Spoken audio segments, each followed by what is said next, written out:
Hello बच्चों, कैसे हैं।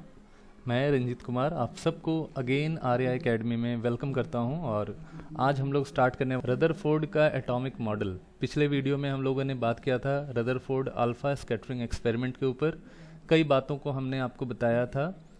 उस एक्सपेरिमेंट के अंदर हम लोगों ने न्यूक्लियस की खोज की थी और न्यूक्लियस की खोज करने से ये पता चला था कि जो रदरफोर्ड का एटॉमिक मॉडल है this is nuclear model of. पता चला था कि न्यूक्लियस के अंदर दो फंडामेंटल पार्टिकल्स प्रेजेंट होते हैं जिनका नाम प्रोटॉन और न्यूट्रॉन होता है। ठीक है, तो न्यूक्लियस के अंदर प्रोटॉन और न्यूट्रॉन होता है। डेट्स वाई कि न्यूक्लियस पे आपका जो चार्ज होता है वो that is carried only by proton having positive charge.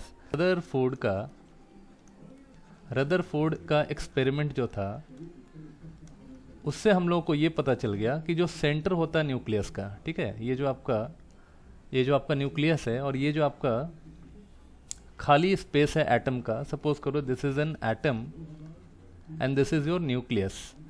तो न्यूक्लियस के अंदर कौन कौन से फंडामेंटल पार्टिकल्स होंगे? तो न्यूक्लियस के अंदर प्रोटॉन और न्यूट्रॉन प्रेजेंट होते हैं। तो न्यूक्लियस के अंदर प्रोटॉन और न्यूट्रॉन के प्रेजेंट होने से ये जो आपका स्पेस है यहाँ पे ये बहुत ही ज़्यादा रिजिड स्पेस होता है। ठीक है, काफ़ी ज़्यादा डेंसर स्पेस होता है। तो इस वाले रीजन को कह दिया गया nuclear part. This is called your nuclear part. ठीक है, अब यहाँ पे देखो इस वाले रीजन को छोड़ के हमने कहा कि ये न्यूक्लियर पार्ट है और इस न्यूक्लियर पार्ट के अंदर काफ़ी डेंसर अमाउंट में प्रोटॉन और न्यूट्रॉन प्रेजेंट होते हैं, काफ़ी डेंस होते हैं। और उन प्रोटॉन्स और न्यूट्रॉन का जो मास होता है कलेक्टिवली अगर देखा जाए तो पूरे एटम के मास का बहुत ज़्यादा होता है। यानी कि कुल एटम का जो मास होता है, याद रखिएगा, कुल एटम का जो मास है वो सारा का सारा कॉन्सेंट्रेटेड होता है at the centre where proton and neutrons are present, that is called nucleus. यानी कि पूरे एटम का जो मास होगा वो हमारा कहाँ कॉन्सेंट्रेटेड होता है एटम का? That is concentrated only at the nucleus of an atom.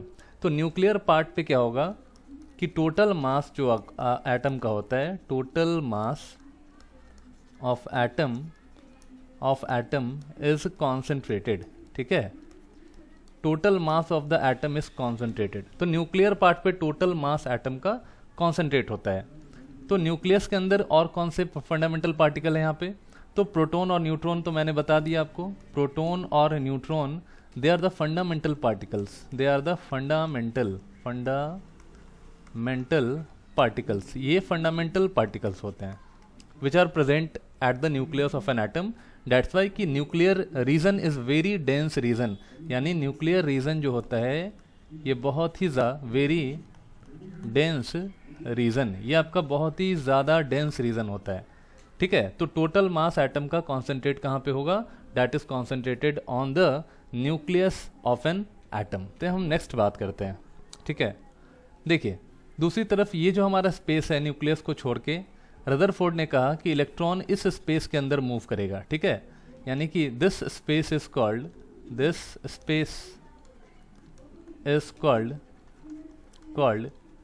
Extra nuclear part in which electron revolves or moves। यानी ये एक ऐसा स्पेस होता है, ये जो एटम का ये जो एटम है उसका स्पेस है। ठीक है, ये जो स्पेस है आपका ये खाली स्पेस है। इन्होंने जब अल्फा पार्टिकल को बॉम्बार्ड कराया था, याद रखिएगा, जब अल्फा पार्टिकल को बॉम्बार्ड कराया था तो 99% यानी 99% जो आपका अल्फा पार्टिकल है वो डायरेक्टली पास कर जा रहा था। इट मीन्स कि 99% स्पेस जो एटम का होगा वो खाली होगा इलेक्ट्रॉन, और उस स्पेस के अंदर इलेक्ट्रॉन्स होते हैं और उस स्पेस में इलेक्ट्रॉन मूव करते हैं। ठीक है, this space is called extra nuclear part in which electron moves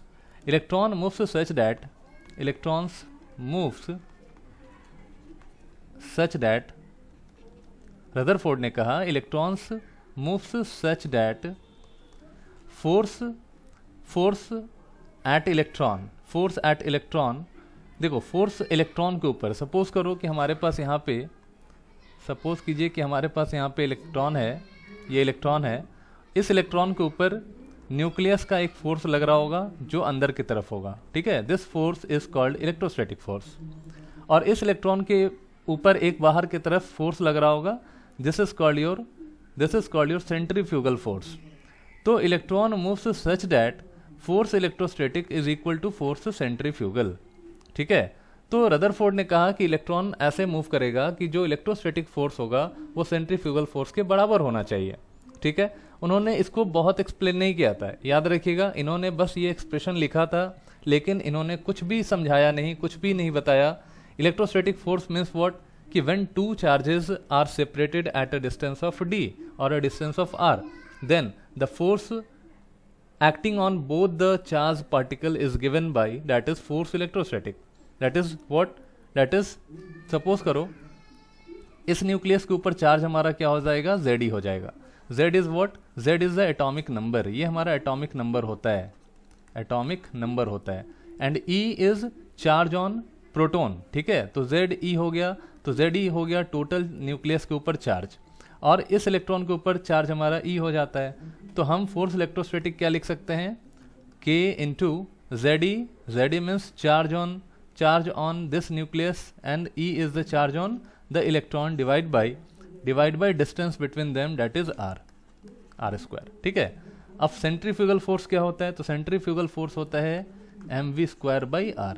तो this is the expression that was assumed by the Rutherford, assumed by the Rutherford, ठीक है। रदरफोर्ड के द्वारा ये एज्यूम किया गया था, ठीक है।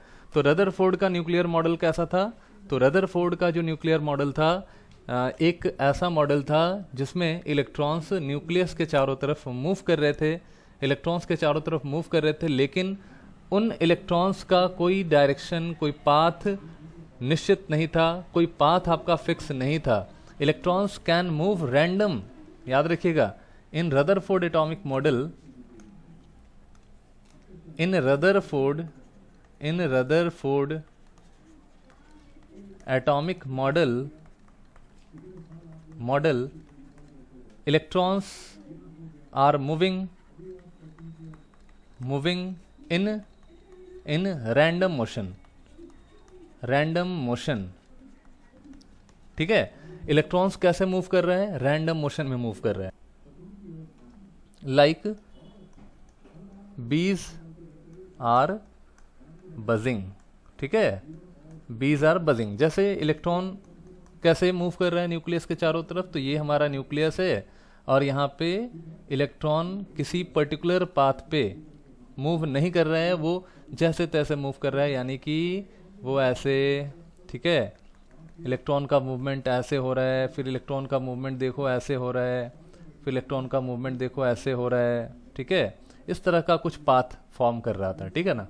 तो इस चीज़ को याद रखिएगा, इस चीज़ को ध्यान में रखेंगे सब लोग, ठीक है। मतलब कोई रैंडम एक पाथ था और कोई फिक्स पाथ नहीं था, नो फिक्स पाथ। यहाँ पे हम लिखेंगे नो फिक्स्ड पाथ, है ना, कोई भी फिक्स्ड पाथ नहीं था। जिस तरह से न्यूक्लियस के चारों तरफ, मान लो ये हमारा एक सेंटर है और इसके चारों तरफ कोई मक्खी घूम रही है, तो मक्खी कैसे घूमेगी, उसके चारों तरफ रैंडम मोशन करेगी, किसी भी डायरेक्शन में वो मूव कर सकती है, ठीक है। तो इस तरह का कुछ मॉडल उन्होंने अडॉप्ट किया था और बताया कि एटम ऐसा होगा जहाँ पे एक न्यूक्लियर पार्ट होगा, साथ में इलेक्ट्रॉन्स उसके एक्स्ट्रा न्यूक्लियर पार्ट के अंदर वो मूव करते हैं, वो घूमते रहते हैं। ये एटॉमिक मॉडल का विरोध क्यों किया था, इसे भी समझने का ज़रूरत है। तो देखो एक्चुअली क्या हुआ था कि उस समय मैक्सवेल का एक एक्सपेरिमेंट हो चुका था। मैक्सवेल का जो एक्सपेरिमेंट हुआ था उसमें उन्होंने ये कहा कि अगर कोई भी चार्ज पार्टिकल, अगर सोचो कोई भी चार्ज पार्टिकल, यहाँ पे मैं आपको यहाँ पे बना के दिखाता हूँ। मैक्सवेल का जो एक्सपेरिमेंट किया गया था और हुआ था, उसमें क्या हुआ, उसमें उन्होंने एज्यूम किया, देखो एज्यूम किया कि जब दो चार्ज पार्टिकल, सपोज करो ये हमारा चार्ज पार्टिकल फर्स्ट है और ये हमारा चार्ज पार्टिकल सेकंड है, that is Q2। When these charge particle are relative motion with each other, are in relative motion with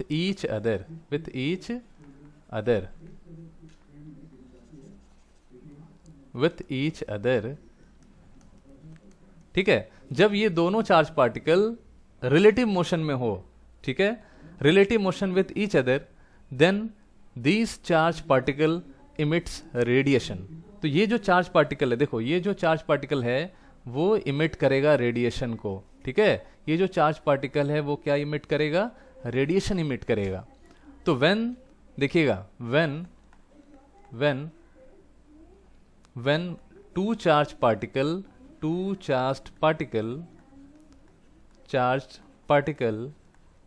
is in random motion,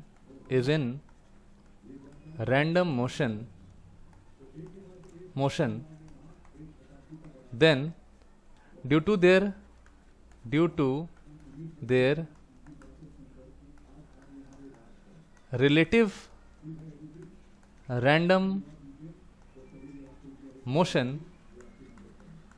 relative random motion, they emit radiation continuously, ठीक है। तो अगर दो charge particle continuously relative motion में होंगे तो इन दोनों charge particle emission को रेडिएट करेगा, ठीक है। और ये इमिशन कैसा होगा, तो ये emission in the form of electromagnetic radiation के फॉर्म में होगा, यानी कि these radiations are in form of electromagnetic radiation,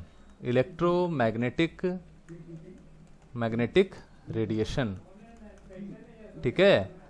तो ये जो आपका रेडिएशन वहां से निकलेगा वो इलेक्ट्रोमैग्नेटिक रेडिएशन के फॉर्म में निकलता है। अब वैसे ही यहाँ पे कहा गया, देखो जब ये एक्सपेरिमेंट हो गया और रदरफोर्ड के ऊपर ये चीज़ देखा गया, उनके एटॉमिक मॉडल के ऊपर ये देखा गया, तो मैक्सवेल ने कहा कि यहाँ पे आप कह रहे हैं न्यूक्लियस है, ठीक है, और इलेक्ट्रॉन रैंडम मोशन में है, इलेक्ट्रॉन कंटिन्यूअसली एक रैंडम मोशन में है, यहाँ पे ऐसे इलेक्ट्रॉन मूव कर रहा है, ठीक है, ये इलेक्ट्रॉन है यहाँ पे ऐसे ये मूव कर रहा है, ठीक है, ऐसे ये मूव कर रहा है। अब इलेक्ट्रॉन के मूव करने से रिलेटिव मोशन आपका दोनों, मतलब ये जो आपका मोशन बिटवीन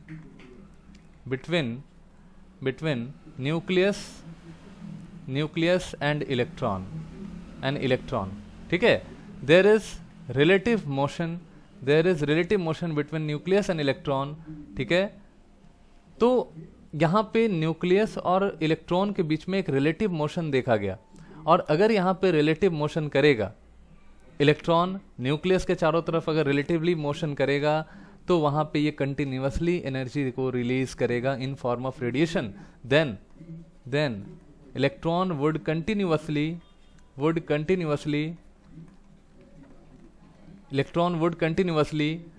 रिलीजेस रेडिएशन।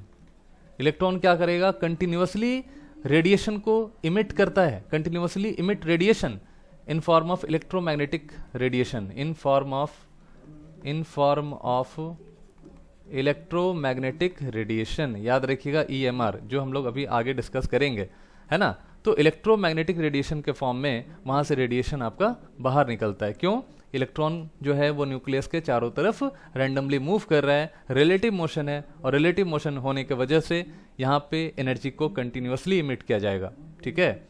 तो यही आपका ड्रॉबैक निकल गया, यही आपका ड्रॉबैक है, यही रदरफोर्ड का एक बहुत बड़ा ड्रॉबैक हो गया। यहाँ पे मैक्सवेल ने ये प्रूफ कर दिया था, पहले ही प्रूफ कर दिया था कि कभी भी अगर दो चार्ज पार्टिकल रिलेटिव मोशन में रहेंगे वो कंटिन्यूअसली इमिट करेगा एनर्जी को इन फॉर्म ऑफ रेडिएशन, है ना। और यही चीज़ लागू हो गया रदरफोर्ड के एटॉमिक मॉडल में, और यहीं पे रदरफोर्ड ने देखा ये तो सही बात है कि अगर इलेक्ट्रॉन न्यूक्लियस के चारों तरफ मूव करता है, वो भी हमने कहा रिलेटिवली मूव कर रहा है, तो जरूर यहाँ से एनर्जी बाहर निकलेगा। और अगर ये ऐसा हो गया, सोचो अगर यहाँ पे एनर्जी ये निकाल दिया अपने अंदर से, सपोज करिए यहाँ पे क्या है, यहाँ पे आपका न्यूक्लियस है, अगर इलेक्ट्रॉन कंटिन्यूअसली एनर्जी निकाल दिया तो क्या हो जाएगा, इलेक्ट्रॉन के कंटिन्यूअसली एनर्जी निकलने से इलेक्ट्रॉन धीरे धीरे कहाँ पे पुल होता चला जाएगा, न्यूक्लियस के अंदर, न्यूक्लियस के नजदीक ये पुल हो जाएगा। यानी कि इस तरह का कुछ स्ट्रक्चर आपका बनेगा। देखो अभी ऐसे रोटेशन कर रहा है इलेक्ट्रॉन, ठीक है। जैसे ही मान लो एनर्जी ये रिलीज करेगा, वैसे ही ये क्या हो जाएगा, ये धीरे धीरे धीरे धीरे धीरे धीरे धीरे धीरे ये न्यूक्लियस के बहुत नजदीक आ जाएगा और finally falls into the nucleus, मतलब न्यूक्लियस के बहुत ही नजदीक आ जाएगा। यानी कि अब यहाँ पे क्या हो गया कि जैसे ही ये रेडिएशन को इमिट करेगा, याद रखिएगा जब इलेक्ट्रॉन रेडिएशन को इमिट करता है वो न्यूक्लियस के नज़दीक आने लगता है, न्यूक्लियस के नज़दीक होने लगता है। तो जब ये न्यूक्लियस के नज़दीक आने लगेगा, इसका मतलब क्या हुआ कि यहाँ पे जो इलेक्ट्रॉन है उसकी एनर्जी बहुत ही कम हो गई, और इलेक्ट्रॉन की एनर्जी जब बहुत कम हो जाएगी तो वो कहाँ स्टेबल महसूस करेगा, तो वो स्टेबल महसूस करेगा न्यूक्लियस के नज़दीक में। यानी कि finally electron moves toward the nucleus and falls into the nucleus, वो न्यूक्लियस के अंदर समा जाएगा। इसका मतलब कि हमारा एटम का एग्जिस्टेंस ही नहीं रहेगा। इसका मतलब कि रदरफोर्ड का जो एटॉमिक मॉडल है वो बिल्कुल यहाँ पे फेल प्रूफ कर दिया गया। अगेन मैं आपको कहना चाहूँगा कि नील बोहर ने भी इसका एक्सपेरिमेंट किया। नील बोहर ने भी देखा कि मैक्सवेल का थ्योरी तो कह रहा है कि दो चार्ज पार्टिकल जब रिलेटिव मोशन में होंगे तो वहाँ पे रेडिएशन को इमिट किया जाएगा। तो मैक्सवेल की थ्योरी के हिसाब से रदरफोर्ड के ऊपर अगर हम अप्लाई करें तो यहाँ पे भी वही चीज़ है, यहाँ पे भी न्यूक्लियस है जिसके ऊपर चार्ज है और इलेक्ट्रॉन है जिसके ऊपर चार्ज है, और दोनों रिलेटिव मोशन में है। इसका मतलब कि यहाँ पे इलेक्ट्रॉन कंटिन्यूसली रेडिएशन को इमिट करेगा, कंटिन्यूसली रेडिएशन को इमिट करेगा in form of electromagnetic radiation, ठीक है। और फाइनली इलेक्ट्रॉन का एनर्जी कम हो जाएगा, वो न्यूक्लियस के नज़दीक चला जाएगा। तब उस केस में क्या होगा, फोर्स इलेक्ट्रोस्टैटिक नहीं रह जाएगा बराबर फोर्स सेंट्रीफ्यूगल का, ठीक है। शुरू में एजम्पशन क्या था कि फोर्स इलेक्ट्रोस्टैटिक फोर्स सेंट्रीफ्यूगल के बराबर होगा, ये रदरफोर्ड ने एज्यूम किया था, ऐसा था नहीं, एज्यूम किया था। हम लोग क्या पढ़ते हैं, हम लोग पढ़ते हैं force electrostatic is not equal to force of centrifugal, हम लोग ये पढ़ते हैं। लेकिन शुरू में एज्यूम किया गया था ऐसा, ठीक है, कि इलेक्ट्रोस्टैटिक सेंट्रीफ्यूगल फोर्स के बराबर होगा। लेकिन बाद में एजम्पशन ये मैक्सवेल ने और नील बोहर ने, मैक्सवेल का थ्योरी और नील बोहर का ऑब्जर्वेशन ये प्रूफ कर दिया कि electrostatic force is not equal to the force centrifugal, because whenever any charged particle is constantly in a random motion with each other or a relative motion with each other, then charged particle continuously emit radiation। यहाँ पे कह दिया गया continuously emit radiation, ठीक है। लेकिन बाद में ऐसा नील बोहर ने प्रूफ किया था later on, याद रखेंगे यहाँ पे कि later on Niels Bohr proved that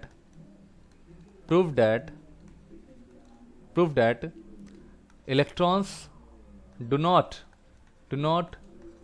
releases energy continuously, but in discrete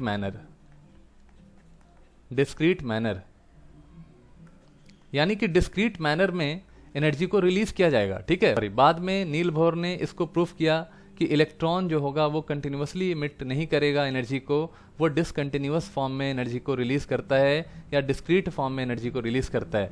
आगे चल के हम लोग प्लैंक्स क्वांटम थ्योरी को पढ़ेंगे और समझेंगे कि कैसे वो वहाँ पे एनर्जी को रिलीज करता है। जब इलेक्ट्रॉन अपने ऑर्बिट को छोड़ता है तब वहाँ पे जाके एनर्जी का रेडिएशन होता है, ठीक है। तो चलिए हम लोग ड्रॉबैक में हम लोगों ने बहुत सारा चीज़ देखा, कुछ और बातों को मैं आपको बता। तो यहाँ पे एक चीज़ तो समझ में आ गया, कि यहाँ पे रदरफोर्ड ने एक गलती कर दी कि यहाँ पे उन्होंने एनर्जी जो बाहर निकल रहा था वो कंटिन्यूअस था, लेकिन बाद में ऐसा प्रूव हुआ कि एनर्जी कंटिन्यूअस नहीं होता है, एनर्जी डिसकंटिन्यूअस फॉर्म में बाहर निकलता है। इसका मतलब कि जब यहाँ एनर्जी इलेक्ट्रॉन रिलीज करेगा तो एटम इज अनस्टेबल या हाईली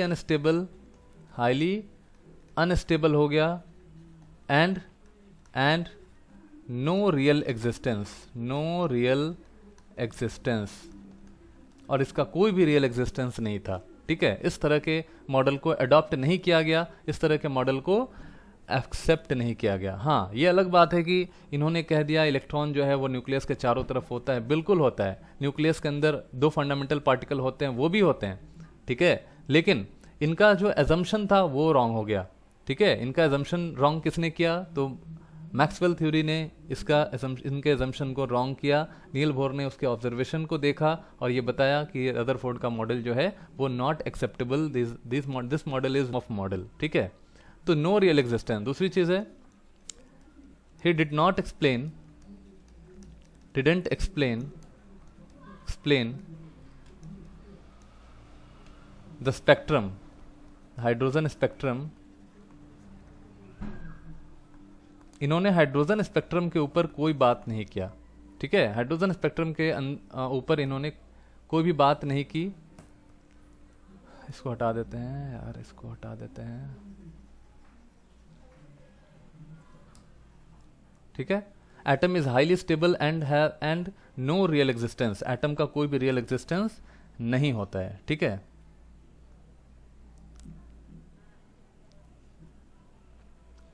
तो चलिए, तो ये हमारा टोटल, ये हमारा these are the drawbacks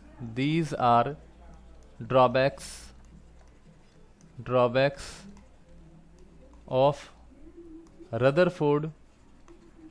Rutherford experiment या रदरफोर्ड एटॉमिक मॉडल। ये हमारा ड्रॉबैक था, ये याद रखेंगे, ये ड्रॉबैक था रदरफोर्ड के एटॉमिक मॉडल से, ठीक है ना। चलिए, अब हम बात करते हैं नेक्स्ट।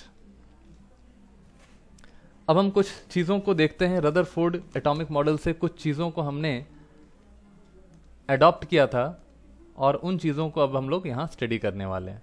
देखो, सम इम्पॉर्टेंट टर्म्स,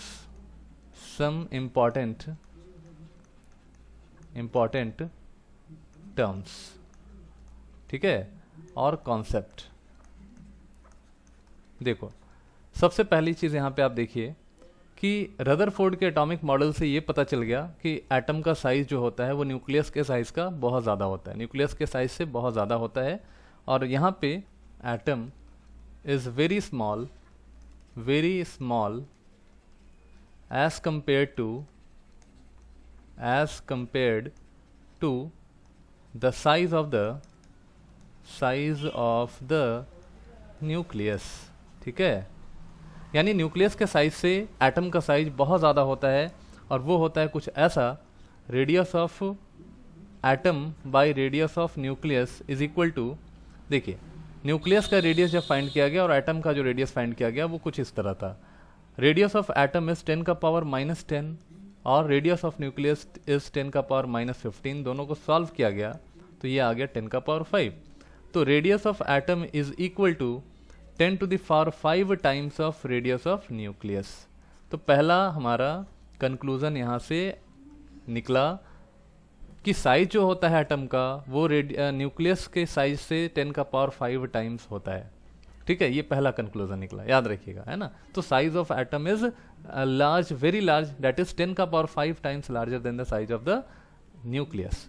दूसरा देखिए, दूसरा यहाँ पे निकाला गया वॉल्यूम, ठीक है।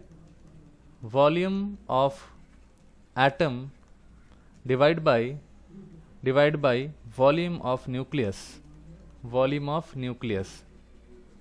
इज इक्वल टू, जब वॉल्यूम आप निकालेंगे तो वॉल्यूम कुछ इस तरह का होता है। देखो, एटम का वॉल्यूम कैसे निकालेंगे, एटम चूंकि एक स्फेयर की तरह होता है तो 4/3 pi, radius of atom 4/3 pi R cube, ठीक है। फिर नीचे डिवाइड करेंगे, न्यूक्लियस का जो वॉल्यूम है उसको 4/3 पाई रेडियस ऑफ न्यूक्लियस का पावर क्यूब, तो पाई से पाई कैंसिल, 4/3 से 4/3 कैंसिल, एन RA cube by RN cube. इसको सॉल्व करिएगा तो जो सॉल्व करेंगे वो क्या हो जाएगा, देखिए RA बाई RN का पावर 3 हो जाएगा। तो RA बाई RN कितना है, 10 का पावर 5 है, तो 10 का पावर 5 को यहाँ पे पावर 3 कर लो तो ये हो जाएगा 10 का पावर 15, ठीक है ना। तो यहाँ पे हमें ये पता चल गया कि जो होल वॉल्यूम होता है एटम का वो बहुत ज़्यादा होता है as compare to the volume of nucleus. That is volume of atom is 10 to the power 15 times the volume of nucleus, ठीक है। तो ये 10 का पावर 15 टाइम्स होता है। सोचिए कि वॉल्यूम कितना ज़्यादा हो जाएगा न्यूक्लियस का। है ना। और इस वाले पूरे वॉल्यूम में, ठीक है, न्यूक्लियस के छोड़ के सोचो 10 का पावर 15 टाइम्स होता है वॉल्यूम ऑफ न्यूक्लियस। तो 10 का पावर 15 टाइम्स जो वॉल्यूम है, इतना लार्ज वॉल्यूम है, और उसे खाली जगह बता दिया गया जहां से अल्फा पार्टिकल सीधे आपका पास कर रहा था, है ना। तो 10 का पावर 15 टाइम्स। नेक्स्ट में हम देखते हैं यहाँ पे न्यूक्लियस के बारे में। चलो देखते हैं रेडियस ऑफ न्यूक्लियस क्या होता है। थर्ड पॉइंट में देखते हैं radius of nucleus. Radius of nucleus, ठीक है, तो हम रेडियस अभी निकालेंगे न्यूक्लियस का। तो रेडियस ऑफ जो न्यूक्लियस होगा that is given by R naught A to the power 1/3, ठीक है। वेयर आर नॉट को हम लोगों ने एक कांस्टेंट माना है, और इसका जो वैल्यू होगा वो हो जाएगा 1.11 इंटू 10 का पावर माइनस 15 मीटर से लेके 1.44 into 10 to the power minus 15 metre. या हम इसको जनरली हम एज्यूम करते हैं 1.2 या 1.33 into 10 to the power minus 15 metre, ठीक है। तो ऐसा हम एज्यूम करते हैं। तो देखो, अगर आपको रेडियस न्यूक्लियस का फाइंड करना है तो आपको क्या करना होगा, radius of nucleus is equal to R naught, जो कि एक कांस्टेंट वैल्यू है गिवन हमारा यहाँ पे 1.33 इंटू 10 का पावर माइनस 15 इंटू ए का पावर 1/3। अब यहाँ ए क्या है, तो ए याद रखिएगा, ए हमारा होता है एटॉमिक मास, ठीक है। तो किस एटम के लिए बात की जा रही है उसका एटॉमिक मास हम लेते हैं। जैसे एग्जांपल के तौर पे आपको मैं बताऊं, जैसे मान लीजिए आपको यहाँ पे फाइंड करना है, जैसे क्वेश्चन एक है यहाँ पे, देखो एक क्वेश्चन दे दिया कि आपको कैलकुलेट करना है, calculate the radius of aluminium nucleus, ठीक है। एल्यूमिनियम न्यूक्लियस का रेडियस फाइंड करना है। आपको पता है कि एटॉमिक मास एल्यूमिनियम का 27 होता है, ठीक है। तो आप कैलकुलेट कर लो। तो रेडियस ऑफ एल्यूमिनियम न्यूक्लियस क्या हो जाएगा, that is R nought into A का पावर 1/3। तो आर नॉट क्या है हमारे पास, 1.33 इंटू 10 का पावर माइनस 15 मीटर इंटू ए कितना है, 27 है, इसका पावर आप 1/3 कर लेंगे। तो ये हो जाएगा 1.33 इंटू 10 का पावर माइनस 15 इंटू 27 को लिख सकते हैं 3 का पावर 3 इंटू 1/3। तो 3 से 3 कैंसिल हो गया। तो ये हो जाएगा 1.33 into 3 into 10 to the power minus 15। तो आप इसको सॉल्व करेंगे तो ये हो जाएगा 3.99 इंटू 10 का पावर माइनस 15 मीटर, ठीक है। तो इस चीज़ को याद रखेंगे, यानी कि 3.99 हो जाएगा हमारा न्यूक्लियस का रेडियस, एल्यूमिनियम न्यूक्लियस का रेडियस। इस तरह से हम क्या कर सकते हैं, हम यहाँ पे रदरफोर्ड का एटॉमिक मॉडल है, उसके बेस पे हम लोगों ने कुछ चीज़ों को फाइंड किया, उसके बेस पे हम लोगों ने रेडियस ऑफ न्यूक्लियस निकाल लिया, ठीक है। उनके बेस पे हम लोगों ने कंपेयर कर लिया एटम का रेडियस और न्यूक्लियस का रेडियस, ठीक है। वॉल्यूम दोनों का हमने कंपेयर किया। तो इस तरह से हमारा जो ड्रॉबैक था रदरफोर्ड एटॉमिक मॉडल का। आइए नेक्स्ट वीडियो में हम लोग बात करें developments before Niels Bohr experiment. चलिए, thank you, wish you all the best. आप सारे लोगों को मैं कह रहा हूं कि जिन लोगों ने अभी तक चैनल को सब्सक्राइब नहीं किया है, आप जब सब्सक्राइब कर लें। अगर ये वीडियो बहुत अच्छा लगा, आपके लिए बहुत हेल्पफुल है, तो इस वीडियो को लाइक एक दे दीजिए। आपके लाइक से हमारा मोटिवेशन बनता है, ठीक है। और मैं डिस्क्रिप्शन लिंक में अपने ऐप का, हमारे इंस्टीट्यूट का ऐप है, वहाँ पे आप उसको डाउनलोड कर लीजिए। ये सारे वीडियोस आपको यूट्यूब के साथ साथ उस ऐप के ऊपर भी बिल्कुल फ्री ऑफ कॉस्ट आपको दिया जा रहा है। आप इस वीडियो को वहाँ पे आप जाके देखिए और आप अपने कॉन्सेप्ट को और ज़्यादा क्लियर कर सकते हैं। चलिए, अब once again thank you, wish you all the best, जय हिंद।